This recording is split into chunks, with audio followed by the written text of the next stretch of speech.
We all know Cartier. It's a name in conjunction with shining jewels, unique watches, and the kind of elegance that screams old money.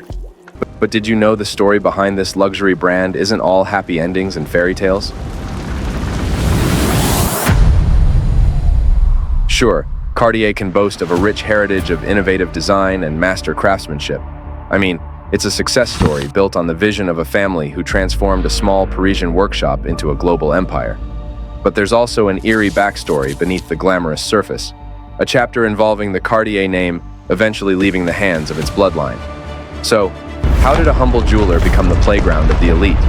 Who were the Cartiers, and what caused the family to lose control of their legacy? Get ready, because we're about to go into the interesting details and sometimes surprising history of Cartier. Are you ready to uncover the truth behind the luxury brand? Let's begin. Before moving on, we'd like to take a moment to appreciate Sky is the Limit for sponsoring this video. Their support enables us to continue creating content and bringing valuable information to our viewers.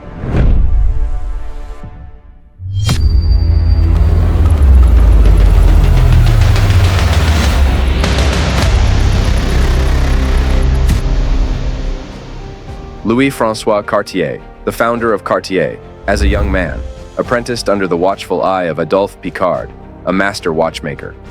For years, Louis worked on his craft in Picard's modest Rue Montorgueil shop, and by 1847, at the age of 28, Louis took a bold step. He purchased the shop, determined to carve his own path. Driven by ambition, Louis envisioned a future beyond watches. He expanded his business to include jewelry, carefully selecting each piece with a clear eye. However, unforeseen circumstances occurred as sudden political unrest in France created an unexpected opportunity for Louis to grow his business forward at an unprecedented pace. This period of unrest gave Alfred Cartier, son of Louis-François, a brilliant idea.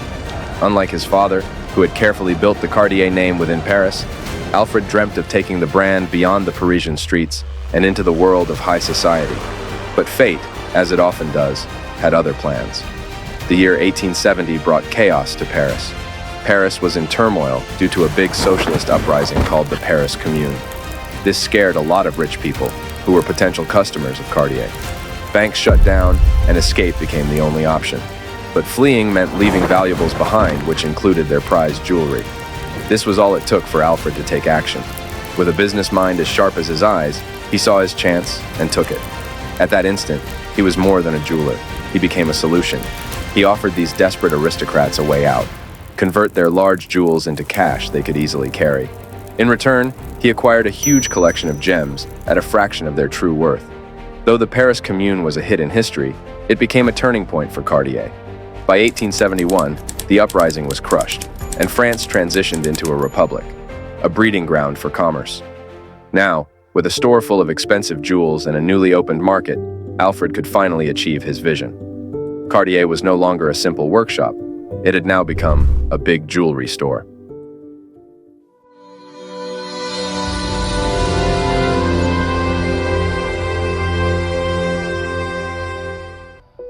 Over the next 2 decades, Cartier established itself as the preferred jeweler for the European elite.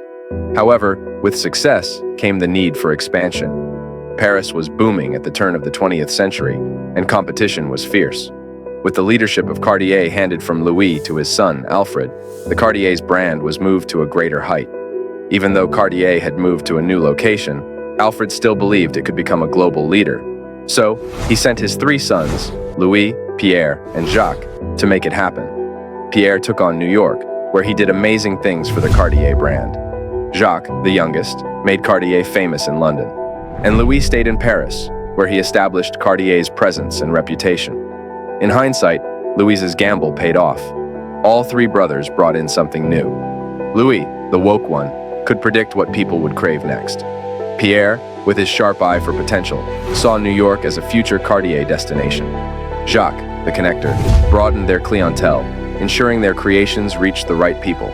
Through it all, the brothers remained close. Louis, however, was extremely creative.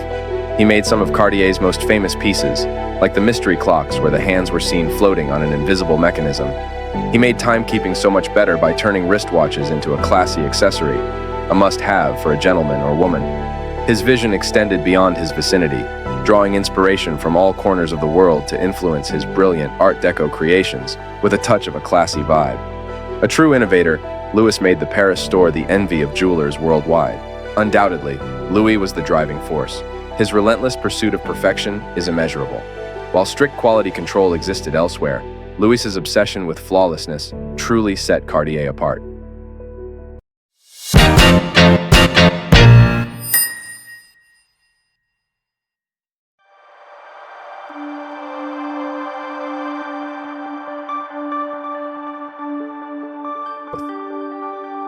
Louis's unwavering commitment to excellence wasn't just admirable, it fueled a period of creativity for Cartier. The next 4 decades saw Cartier produce some of the world's most unique pieces. The now iconic Tutti Frutti necklaces and bracelets were just a glimpse of their ability. Platinum, silver, and gold formed the platform for their goods. But Louis envisioned more. He declared the need for an inventory that responds to the public's mood, urging the creation of functional yet beautifully crafted items. Thus, Cartier offered bejeweled cigarette cases, monogrammed tin openers, even gold yo-yos and toothpicks, and they were all made with the Cartier style. Hold on, before we go further into Cartier's story, let's talk about you. Do you consider yourself someone who loves expressing themselves through the sneakers you wear? If so, then keep this in mind. There's a whole world of fashion waiting to be explored in Sky is the Limit online store. Maybe you'll find your own signature style, something as iconic as a piece of Cartier jewelry. To get to this store, you will find a straight link to the store in the description. And if you have done that, let's move on with our story.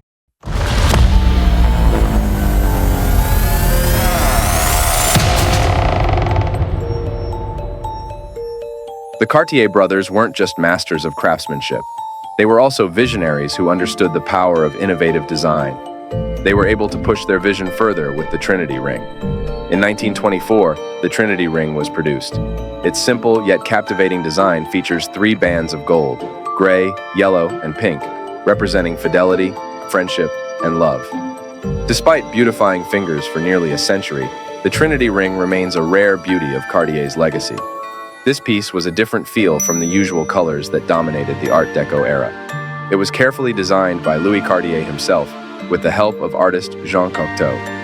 This innovation has traveled through the years, making the Trinity ring a piece worshipped by celebrities like its original inspiration, Jean Cocteau, alongside Princess Diana and Nicole Kidman. Following World War II, Cartier's global expansion continued, but the journey wasn't without its challenges. Pierre Cartier found himself in charge and alone. Sadly, his brothers Louis and Jacques had passed away at the young ages of 67 and 58, respectively, in 1942. The question then was, could Pierre continue the extraordinary Cartier legacy? Well, he not only continued it, but thrived. In fact, one of Cartier's most recognizable pieces can trace its roots back to the early days of this period. The story of the Panther and Cartier goes back to 1914. The Panther really became a signature for Cartier thanks to a woman named Jeanne Toussaint. She was basically the creative genius behind their jewelry, and everyone who knows Cartier's history knows her name. She worked with a guy named Louis Cartier and designed jewelry that was both elegant and totally unique. They even called her the Panther because she loved panthers so much. Her apartment was even decorated with panther skins. Jeanne's influence turned the panther into a symbol of Cartier. They started using panthers in their ads everywhere, from leopards peering through windows to panther prints on bracelets and necklaces. It wasn't just a watch anymore, the panther was on everything.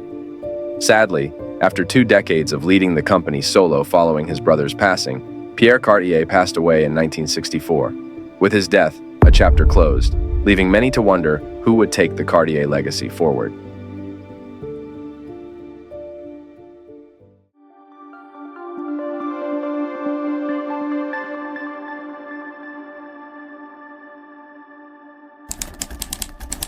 Following Pierre Cartier's passing, the Cartier heirs made a surprising decision.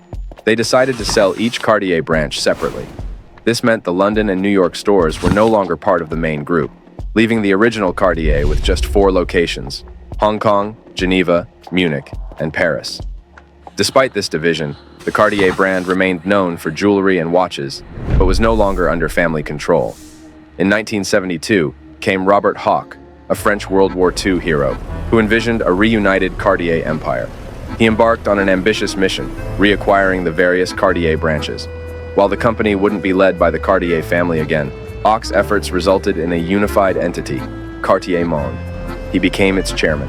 Hoch's brilliance extended beyond reunification.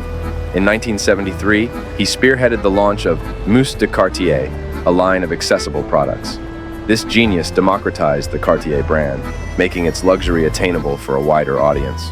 Secretaries, not just the high and mighty, could now beautify themselves with Cartier. Tragically, Hoch couldn't witness the expansion caused by Mousse de Cartier. A car accident near his Paris office claimed his life at the young age of 60. His daughter, Nathalie Hoch, then took over as Cartier's president.